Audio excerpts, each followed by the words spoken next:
back to the that'll start all sorts of problems. We are going to go back to the Skype, and we have a great guest joining us here on the old Skip Skype. I've got to get Jaybird Wells locked in here at some stage of the game, so she can, as they say in the business, earn her keep. But I don't know. So we have got a great guest joining us today here on the old Skip Skype. The old Skyper Rooney, there she is. And so, how are you, my friend? He's talking about you, not me. Yeah. We're talking about you, not Jay, because all Jay's doing is sitting there wearing her Mob King outfit, and then that, of course, makes me want to do the impression of Andrew Duncan, and then he'll give me a call, and then he'll say you got to take that down because those kind of people bury people in the desert. So, CROWJANE, how are you, my friend? Hey, you guys can hear me, right? Yes, we can hear you. We can see you. No. We've got all the shenanigans going here. No, I can't hear you. I can't see you. Nope. So, first of all, before we get started, what is that necklace you're wearing there, CROWJANE? That is a heck of a deal. This? Yes. It's a combination of all kinds of terms that mean something to me. There's an echo. Like Hathor, the Egyptian goddess Hathor. Do you guys know anything about Yes. That's awesome. That's fantastic. So, CROWJANE joins us today here on our big program, Coast to Coast and Border to Border on iHeartRadio, and also 990 WBOB today. And CROWJANE is an experimental post-punk artist, and she has got a take on James Brown's "It's a Man's World," and she joins us today here on our broadcast. You know what's funny about it is that it's a man's world, but my co-host is female and our guest is female. I got news for you: it's not a man's world, at least not for this segment. So, tell us a little bit about this track and why you decided to do your version here of this song there. And It's interesting because, in research in who actually wrote that song and the lyrics and the period of time that song came out and why it came out in the first place, like the more research that I did and all of that, the more interesting that it got to me. You know, James Brown himself was accused of sexual assault and Yes. and different things like that, and he was his own kind of mess. who isn't?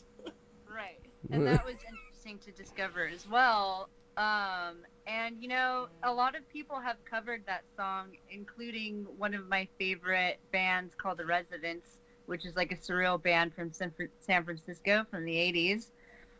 And I like that they mess up the songs and make them weird. They do different covers as well. And that's something that I wanted to do to the song. It's such like a famous song. I definitely wanted to make it haunting and weird, coming from my own personal haunting and weird type of place and dark experiences that I have as a woman in this world. And a lot of the album is in subject to that, and so I found it pretty fitting. So those are some of the main reasons why I decided to cover it. That's awesome. I need to back up. What is this about? After experimenting or something? What did you say? After experimenting? Yes. The music. Jiggy said something about how your music is like after. Oh, she's trying to figure out what experimental post-punk means. Yes. She doesn't know what that style of music is, so you'll have to explain that to her. Please. Well, experimenting in the sense of like, we made some homemade instruments even for the songs. A lot of the rhythm instruments or things that we made or objects that we found around the recording studio, such as like tobacco tin cans, um, plastic jugs with water or sand in them. What it was actually cat litter, but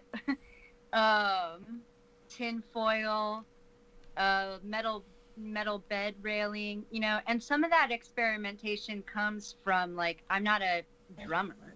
I'm a I play guitar and I sing and I'm a writer, but when it's me and my music producer who plays the piano and he could play various instruments, but the piano and synths are his main and singing are his main things that he's good at. So that also invites room for opportunity to do something that is like experimental because I'm not gonna like jump on a full drum set and make amazing beats. You're not? But like I messed around with toms and I could hold a beat and do cool things on like a couple of toms. But we also thought it would be interesting to, and I love being a part, all of my music projects have an experimental edge to them. And to me, it keeps it interesting. Like, I like to be a part of something that's a little bit more interesting than the classic, like, bass guitar, drums, like, type of setup that a lot of bands have. So just walking around the house or the studio going boom, boom, boom, bing? Yeah.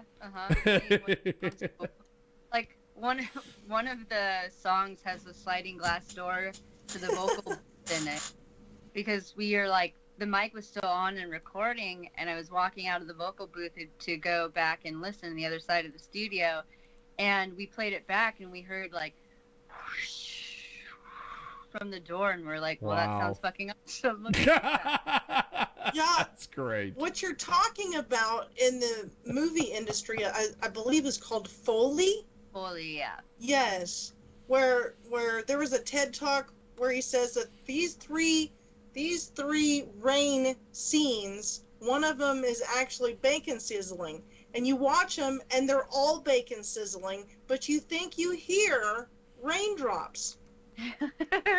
Yeah. And that's what the Foley audio concept is like you think you're seeing something, but you're actually listening to something else.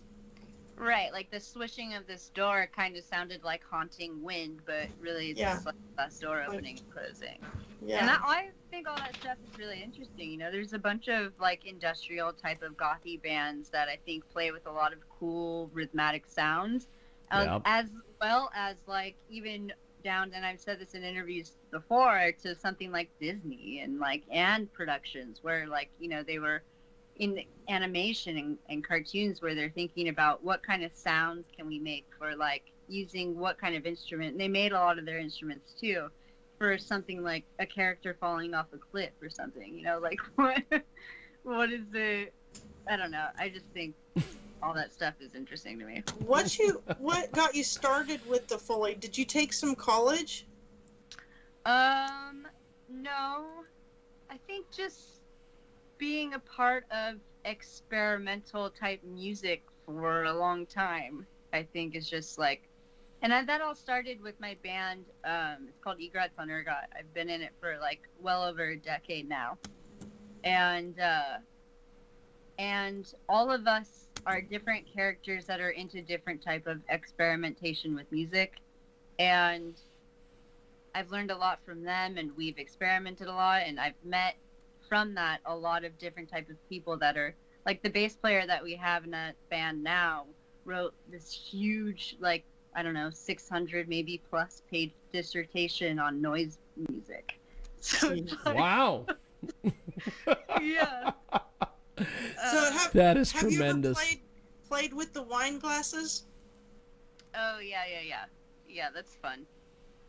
It took me a minute to get good at that though, like to actually, even like Tibetan bowls, but I don't know. I like all that stuff. I think there's so many different sounds and there's so many ways to make sounds that it would be unfortunate if we were all just tied down to like a guitar.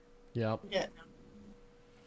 But I mean, people do great stuff. Like even one of my songs on that album is called Willow, and it's just me and a piano, and it's pretty simple. But there's also something being very simple and having just so much emotion impacted into it, and it being really effective. So sounds like an adventure. yeah, it was an adventure for sure. And not only that, but it's like it was an ongoing adventure for like 5 years or something, 5+ years. Like I started writing that album, I think 5 years or more ago, and just released it during the pandemic. So Wow. I'm pretty sure you can write some scary gothy songs about that too. Yeah, I'm working on it. So, CROWJANE, what is your social media like? You've got Twitter and Facebook and Instagram. What are these folks? What are you getting as far as feedback on your social media about your music? You know, I was never the best like social media person before all this. Like I have them, and I understand that as a musician and as somebody that like, you know, it's not like people are putting the flyer much in.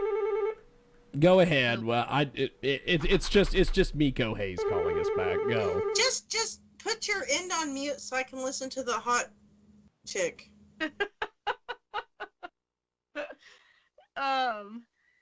Anyway, social media I don't like all that much, but I know I have to use it because it's the world that we live in right now in order for people to like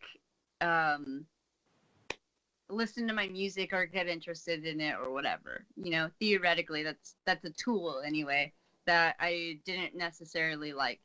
But with getting like learning more about it and trying to use it as a tool and make sure that it doesn't consume my brain and my life, because fuck that.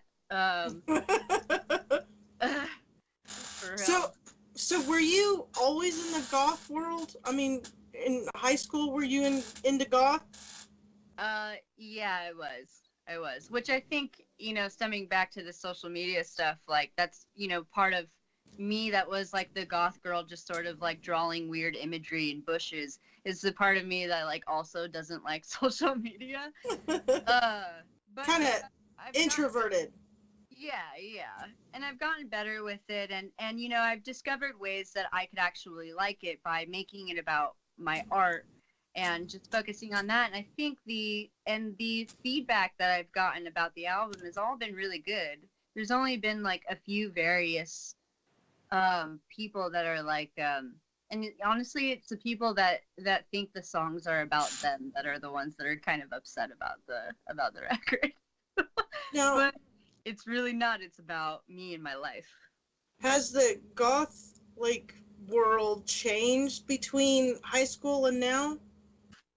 I think it's constantly changing. I mean, if you think about when the sort of goth music came into popularity or even started, like what it looked like versus what it looks like now, like there's definitely different phases and different types. And when I was in high school, there was a lot of like the Cure type of goth kids, but then there was also like industrial goth kids, and then there was also like people that transformed into this like sort of like MySpace scenester emo thing. And then like there's always been like a group of kids, even in like terms of punk or any the music that comes from like 80s to late 70s, people that like really adhere and stick to the genres and like where they stem from. And I really appreciate that, even though like I understand that it's going to branch off and transform into different things. But and that's cool, and I think that's, you know, needed. But I'm an old soul, so I am kind of like stuck in the old world in terms of music. Yeah, I get it, because I'm like listening to rap, so you should see a bunch of the kids nowadays looking at me like I'm stupid. Well, I think right now, like the most popular music is pop. Is it? I mean, I guess maybe hip hop, but in R&B, I don't know, all the things that are like actually making money and you see it on television or actually being played on the radio, you know? It's bloody hilarious to come up to a stoplight and blast my Italian rap and look at the idiots next to me. Italian rap, that sounds interesting. Well, we have got this this song that we're going to play here in a few moments. Tell us a little bit about the music video before we go to it.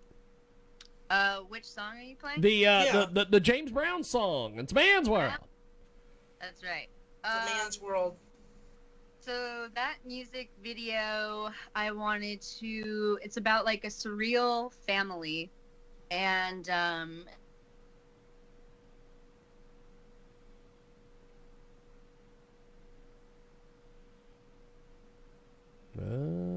Skype's having a hiccup. Okay. Well, we're going to go to that track. It's A Man's World. And it is the world famous Jiggy Jaguar radio broadcast. We are coast to coast and border to border on iHeartRadio.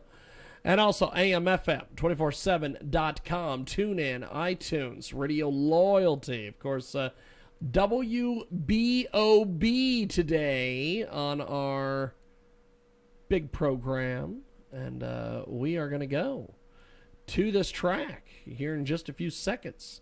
Get a hold of us online, JiggyJaguar.com, JIGGYJAGUAR.com. Here we go.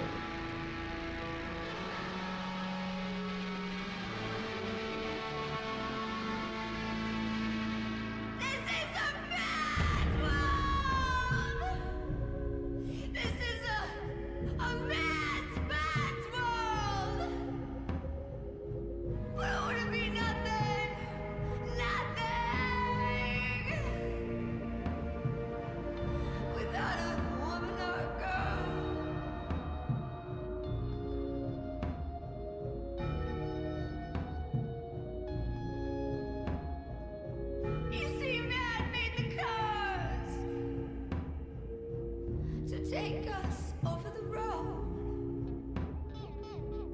and man made the train to carry the heavy load, and man made the electric lights to take us out of the dark, and man made a boat for the water, like Noah made the ark.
Wow.